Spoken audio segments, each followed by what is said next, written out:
good morning class. In Indian economic development, we have completed till chapter 5, that is India's foreign trade. Okay, we have done this chapter.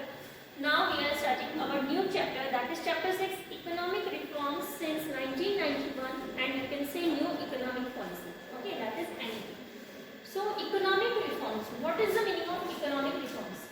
Before starting the chapter, first what is economic reforms? So what is the meaning of economic reform?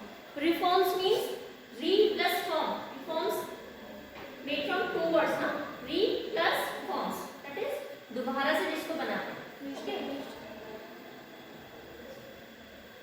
So economic reforms refers to a set of economic policies directed to accelerate the pace of growth and development. Because for the acceleration of our domestic economy, we can say growth and development. To accelerate it. Okay. We have to make, government had to make economic reform, that is NEP, new economic policy has to be made. Okay. In 1991, the government of India initiated a series of economic reforms to pull the economy out of crisis of 1990s.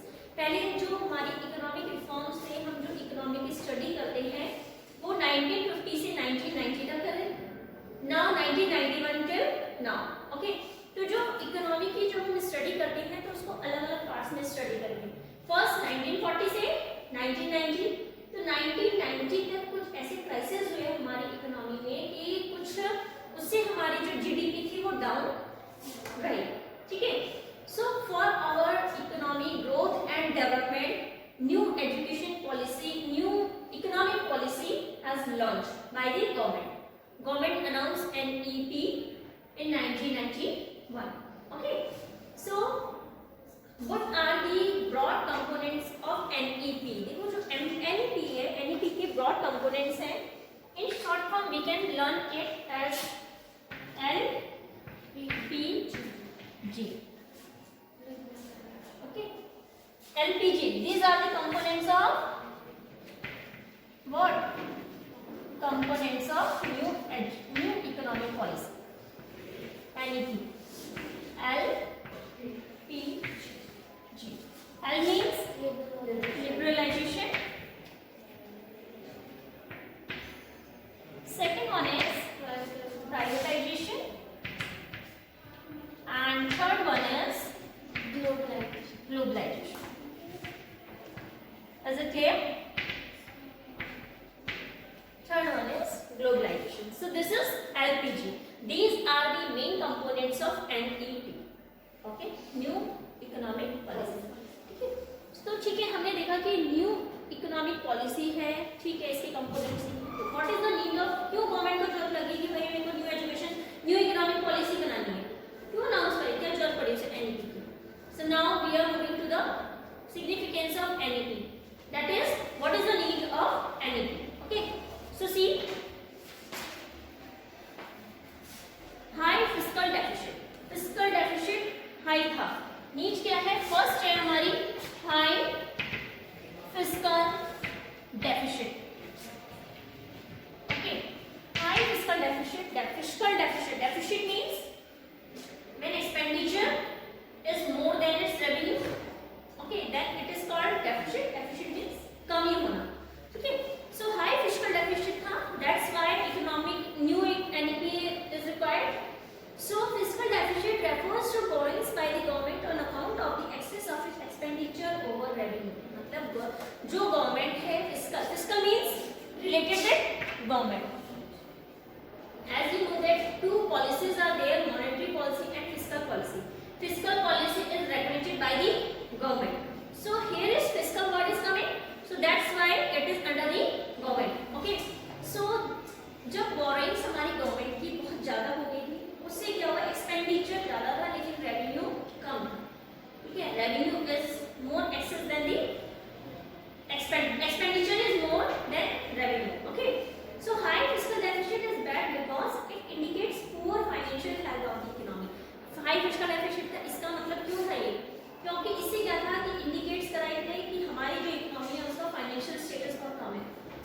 Second, it triggers inflation which hinders the process of growth. इसने जो है inflation को show किया, जो कि क्या था, हमारे जो इन्फ्लेशन था उसका प्रोसेस को उसने ओके, यानी कि जो ग्रोथ हो रही थी उसको रोक दिया, स्टॉप कर दिया। Okay, next it lowers faith of international institutions as you know that international institutions like world bank. Okay, तो जो वर्ल्ड बैंक है in the government of a country with regard to management of the economy, तो लोगों का जो विश्वास था इसमें वो कम हो गया, ठीक है, because of high fiscal deficit, क्योंकि गवर्नमेंट का एक्सपेंडिचर ज्यादा था, लोअर रेवेन्यू कम था, तो इससे गवर्नमेंट को क्या करना पड़ा, बोरिंग्स करनी पड़ी, उधार लेना पड़ा, जिससे गवर्नमेंट हमारी डेट कट में फंस गई। Debt cut means when expenditure is more than its revenue. Okay, so fiscal deficit, because of this fiscal deficit NEP is needed there. Okay, so government announced NEP. Second, BOP crisis. BOP means balance of payments. So BOP crisis relates to BOP deficit. BOP deficit, as I told you in the last lecture in the balance of payment chapter, BOP deficit, BOP surplus. Okay, so difference between total receipts and total payments of a country on account of economic transactions. BOP deficit means, second है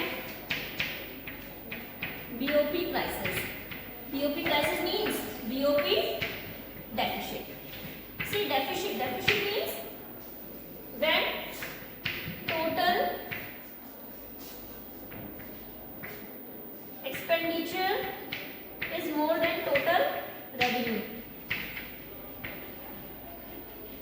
When expenditure is more than revenue, that it is called BOP deficit. Okay, here is some BOP deficit. That's why NEP is needed. Second, next, fall in foreign exchange reserve. So India's foreign exchange reserve fell to such a low level that these were not enough to pay an import bill of even 10 days. मतलब जो 10 days का import bill रहता है उसकी payment भी नहीं कर पाता था हमारे जो इंडिया था, हमारी जो इकोनॉमी थी, ठीक है। सपोज जब मैंने सामान मंगाया, इंपोर्ट किया, तो जो 10 days का बिल आया था मेरा, मैं उसको भी पे नहीं कर पाई, ठीक है। क्यों? क्योंकि जो फॉरेन एक्सचेंज रिजर्व था वो फॉल हो रखा था, ठीक है। सो the situation becomes so serious that the government had to mortgage countries gold reserves. अब जब हमने इंपोर्ट किया, हमारी कंट्री ने जब इंपोर्ट किया, तो क्या हुआ कि जब वो 10 डेज की पेमेंट भी नहीं पे कर पाया, तो गवर्नमेंट के लिए बहुत सीरियस बात है, उसने क्या करा कि गवर्नमेंट ने सिंपल क्या करा कि अपनी जो कंट्रीज की गोल्ड रिजर्व थी उसको मॉर्गेज रखा RBI के साथ, और यू कैन से with foreign institutions, that is world bank, you can से, ठीक है, टू डिस्चार्ज डेट ऑब्लिगेशन, क्योंकि उसके पास इतना डेट हो गया था कि उसने अपनी जो मॉर्गेज मतलब गिरवी जिसको बोलते हैं, ठीक है ना, जो अपनी कंट्रीज की गोल्ड रिजर्व थी उसको मॉर्गेज रखा विद द वर्ल्ड बैंक, ताकि जो वो डेट में फंस रखा था उससे वो बाहर निकल सके, ठीक है। नेक्स्ट है inflationary spiral. Inflationary spiral means rise in prices, that situation is known as inflationary spiral, ठीक है। सो प्रायर टू 1991 से पहले good monsoon for 3 consecutive year there was situation, मतलब बहुत ज्यादा कंसेक्यूटिव 3 सालों तक ऐसा रहा कि बहुत ज्यादा इन्फ्लेशनरी स्पाइरल रहा इकोनॉमी में। Inflation was triggered by the rapid increase in money supply. इससे क्या हुआ कि रैपिड इंक्रीज होता रहा मनी सप्लाई, जब हमारा राइज इन प्राइसेस होता है तो मनी सप्लाई बढ़ता रहता है, okay. So because of inflation economic crisis depend from bad to worse. अब क्या हुआ, जब इन्फ्लेशन होता रहा तो जो हमारी इकोनॉमिक पॉलिसी की सिचुएशन थी बैड, वो बैड से वर्स हो गई, okay. So need for NEP was further strengthened, then हमें NEP की जरूरत लगी, हमें मींस गवर्नमेंट, ओके। नेक्स्ट है poor performance of PSU। PSU means public sector undertakings, their performance was very poor. So several thousand crores of rupees were invested in the growth and development of PSUs in India.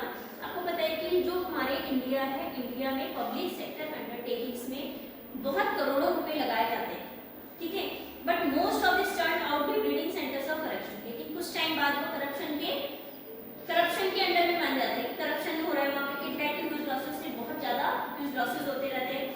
NEP तब जाके हमें उसकी need लगी कि NEP वहाँ पे जरूर, ठीक है। तो मेन जो हमारे पॉइंट्स थे वो कौन-कौन से हैं? फर्स्ट हाई फिस्कल डेफिसिट था, that's why. Second you can say BOP crisis, that is BOP deficit. Next है, so now our next topic is components of NEP, okay. So components of NEP can be remembered as in the form of LPG, okay. LPG means liberalisation, privatisation and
process gets slow.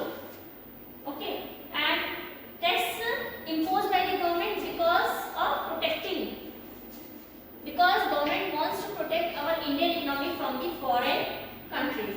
Okay, so when the governments see that our Indian economy GDP growth is getting down, जब GDP हमारे Indian economy का down होने लगा तो government ने क्या करा, ये टैक्स को रिमूव कर दिया, ठीक है, और ये हमारी इंडियन इकोनॉमी पे छोड़ दिया, इकोनॉमी के ऊपर छोड़ दिया कि it can be import and export of goods and services according to their choice. जितना चाहे वो इंपोर्ट करे, जितना चाहे वो एक्सपोर्ट करे, उसमें टैक्स डाले। टैक्स है but at the low rate. Tax अभी भी है लेकिन जो हाई टैक्स था उसको लो टैक्स में कन्वर्ट कर दिया। किसने करा?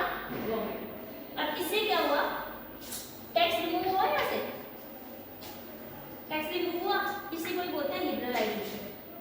तो जो टैक्स था पहले ही वो काम करता था as a trade barrier in the process of trade, क्योंकि ट्रेड बैरियर की तरह काम करता है। बैरियर मींस यू कैन से रुकावट। ओके, नाउ टैक्स रिमूव हुआ, सो इसे क्या बोलते हैं? Liberalisation. Liberalisation means removing trade barriers from the trade, from the process of trade. Okay, so this is known as liberalisation. Now come to the point that liberalization of the economy means freedom of the producing units from direct or physical controls imposed by the government. पहले जो था, पहले government का इतना ज्यादा control था हमारी economy में कि गवर्नमेंट ही डिसाइड करती थी कि हमने क्या प्रोड्यूस करना है और कितना प्रोड्यूस करना है। अगर मैं कह रही हूँ मुझे सपोज प्रोडक्शन करना है, मैं प्रोड्यूस कर रही हूँ, मैन्युफैक्चर कर रही हूँ मोबाइल फोन्स, तो गवर्नमेंट ने अगर डिसाइड करा है कि 100 मोबाइल फोन्स और टीवीज मैं मैन्युफैक्चर कर सकती हूँ, सो मैं उतने ही करूँगी, उससे ज़्यादा नहीं कर सकती, क्योंकि वो गवर्नमेंट ने डिसाइड कर रखा। कुछ रिस्ट्रिक्शंस जो गवर्नमेंट ने लगा रखी थी, उसी को हम क्या था कि गवर्नमेंट ने लगा रखी थी हमारी इंडियन इकोनॉमी पे, ठीक है ना। जब उसको रिमूव कर दिया और restrictions from our Indian economy, that is known as liberalisation. Free कर दिया हमारी इकोनॉमी को, ठीक है। तो इससे क्या हो, देखो इसी में ही हो रहा है कि इकोनॉमिक पॉलिसी पहले कुछ और थी, रिफॉर्म क्या हुई कि गवर्नमेंट ने वो चीज हटा दी, ठीक है। Second, prior to 1991 government had imposed several types of control on private enterprises in the domestic economy. 1991 से पहले गवर्नमेंट ने बहुत तरीके के कंट्रोल्स और से रिस्ट्रिक्शंस लगा रखी थी हमारी डोमेस्टिक इकोनॉमी की प्राइवेट एंटरप्राइजेस पे। These included industrial licensing system लगा रखा था कि हर कोई इंडस्ट्री नहीं खोल सकता जब तक उसके पास लाइसेंस नहीं होगा, लेकिन वो रिस्ट्रिक्शंस आ गया। अब कुछ इंडस्ट्रीज हैं जिनको लाइसेंस की जरूरत है, अदरवाइज किसको लाइसेंस की जरूरत नहीं। पहले इंडस्ट्रियल लाइसेंसिंग सिस्टम था। सेकंड, प्राइस कंट्रोल गवर्नमेंट के अंदर था। प्राइस इंक्रीज करना है, डिक्रीज करना है, it will be regulated by the government. और financial control on goods and services, और you can say import licence, foreign exchange control, these all are restrictions which were imposed by the government prior to 1991. Okay, so now it was experienced by the government that several shortcomings had emerged in the economy on account of this control. अब government ने सोचा कि मैंने इतने सारे restrictions लगा रखे, इतने सारे controls लगा रखे हैं, तो इससे क्या हो रहा है कि हमारी इकोनॉमी में कुछ कमियां आने लगी। ऑब्वियस सी बात है, इकोनॉमी में जो टैक्स लग रहा है, इम्पोर्ट एक्सपोर्ट नहीं हो रहा है, कंपटीशन नहीं हो रहा है, हम लोग अपने अकॉर्डिंग मैन्युफैक्चर नहीं कर पा रहे थे प्रोड्यूसर्स, तो इससे क्या हुआ, शॉर्टकमिंग्स आने लगे हमारी इंडियन इकोनॉमी, ठीक है। So these control have given rise to corruption. ये जो कंट्रोल्स लगा रखे हैं इसी के वजह से करप्शन होने लगा, अनड्यू डिलेज होने लगी, और यू कैन से इनएफिशिएंसी होने लगा। Okay, then growth rate of GDP had fallen. As I told you कि ग्रोथ रेट जो हमारा जीडीपी का था वो भी डाउन होने लगा, डिक्रीज होने लगा। So in view of this facts, liberalization of the economy was considered. अब क्या हुआ, जब इन फैक्ट्स को देखा कि इतनी सारी प्रॉब्लम्स क्रिएट हो रही है, इतनी सारी शॉर्टकमिंग्स आ रही हैं, तो लिबरलाइजेशन को कंसीडर करा एनईपी के अंडर। एनईपी जब न्यू इकोनॉमिक पॉलिसी बनाई गवर्नमेंट ने, तो उसने लिबरलाइजेशन रखा। लिबरलाइजेशन मतलब जितनी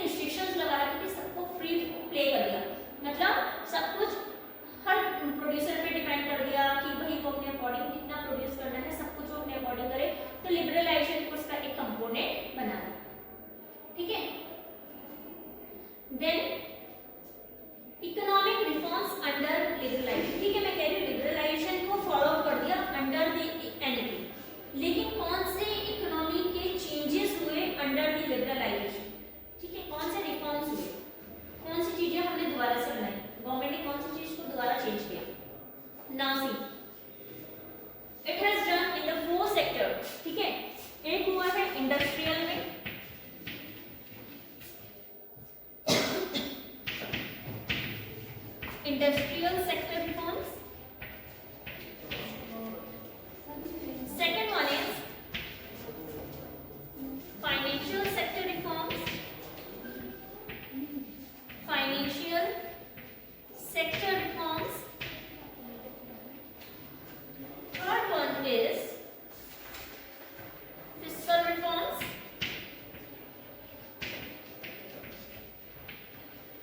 And fourth one is external sector reforms.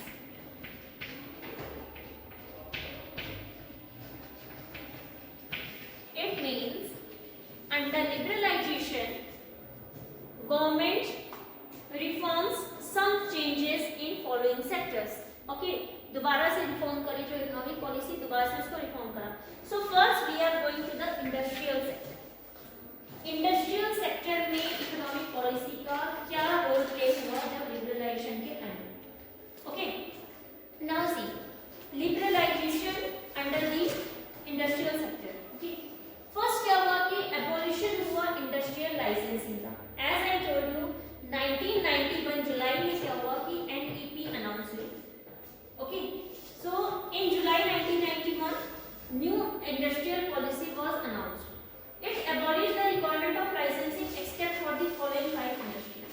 मतलब इंडस्ट्रियल सेक्टर में मैंने आपको बताया कि पहले जितनी इंडस्ट्रीज थी सबको लाइसेंस की जरूरत पड़ती थी. लेकिन जब जुलाई 1991 में न्यू इंडस्ट्रियल पॉलिसी जब आई तो उसके अंडर में गवर्नमेंट ने बोला कि किसी को लाइसेंस की जरूरत नहीं. सिर्फ 5 कंपनीज को बोला कि लाइसेंस की जरूरत है, अदरवाइज किसी को नहीं है. उसमें कौन कौन है? एक है लिकर कंपनी, शराब की जो कंपनी होती है. सेकंड वन है सिगरेट कंपनी. सिगरेट कंपनी को लाइसेंस की जरूरत है. सिगरेट कंपनी कोई भी मैन्युफैक्चर नहीं कर सकता, कोई प्रोड्यूस नहीं कर सकता. डिफेंस इक्विपमेंट्स, ठीक है, जो डिफेंस इक्विपमेंट्स होते हैं, पिस्टल वगैरह जो भी डिफेंस में यूज किए जाते हैं. नेक्स्ट है इंडस्ट्रियल एक्सप्लोजिव और डेंजरस केमिकल्स. जो इंडस्ट्रीज इन सब का प्रोडक्शन कर रही है, इन सब का मैन्युफैक्चरिंग कर रही है, इन इंडस्ट्रीज को ही सिर्फ लाइसेंस की जरूरत है, बाकी किसी की नहीं है. फर्स्ट है लिकर, सेकंड है cigarette, then defense equipments, industrial explosives and dangerous chemicals. Okay, so abolition किया industrial licensing. Next, contraction of public sector. Under the new industrial policy, number of industry reserved for public sector was reduced from 17 to 8. पहले क्या था कि 17 industries को public sector के under में रखा था कि भाई 17 इंडस्ट्रीज हमारी पब्लिक सेक्टर अंडरटेकिंग से, मतलब गवर्नमेंट के अंदर काम करेंगी. लेकिन अब क्या हुआ, अंडर न्यू एजुकेशन पॉलिसी वो कितनी हो गई? 8. बाकी हट गई. सिर्फ 8 को रखा कि वो गवर्नमेंट के अंदर काम करेगी, बाकी सबको हटा दिया.